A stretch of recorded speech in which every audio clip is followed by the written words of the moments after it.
Yes, Councilman Adams, you know, it's funny. Last meeting, you come back and the first thing you say is, I've been out of town, I don't know what's going on, and I hear in the newspaper there was a lawsuit.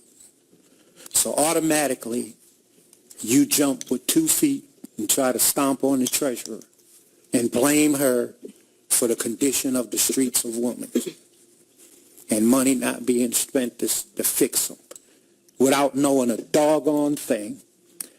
You know, because for probably over a year, myself and Councilman Turner has asked the treasurer, how much money is available, capital money is available? And it continues to be 30-some million dollars. You know for a fact that anybody on council could introduce a piece of legislation to reprogram that $33 million and take $12 million of it right away that we already have control over, and the mayor signs off. But you and Councilman Frio played a game, because I had a piece of legislation that did that, and it was 4590. And in fact, you joined in as a co-sponsor, and then you did the double cross and did a back deal with Frio, and you all put in another piece of legislation and held mine from coming up for a vote.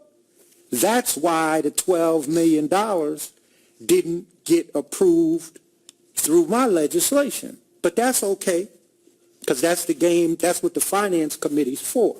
It's a place where it's been set up with the crew to be able to hold things that they don't want to see happen. Because if it's not the mayor's idea, then it's not a good idea. Okay? Well, that's not true, but that's the game. So, you know for a fact, and the people on council ain't crazy, and the community's not crazy, because the treasurer's been educating the community.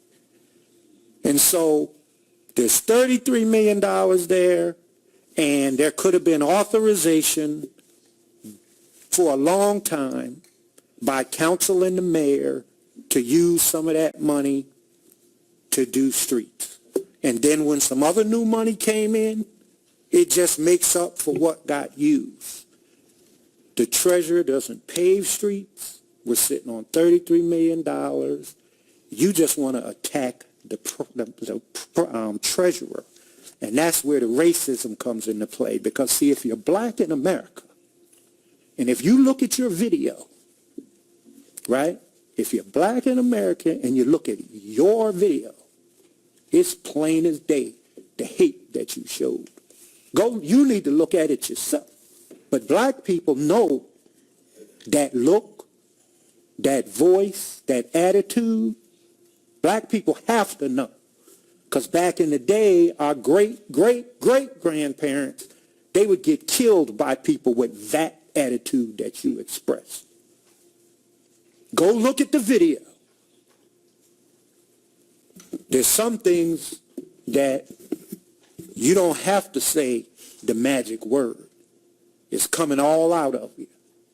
So you might want to check it. So you can do your Republican rhetoric, because you know I believe in free speech.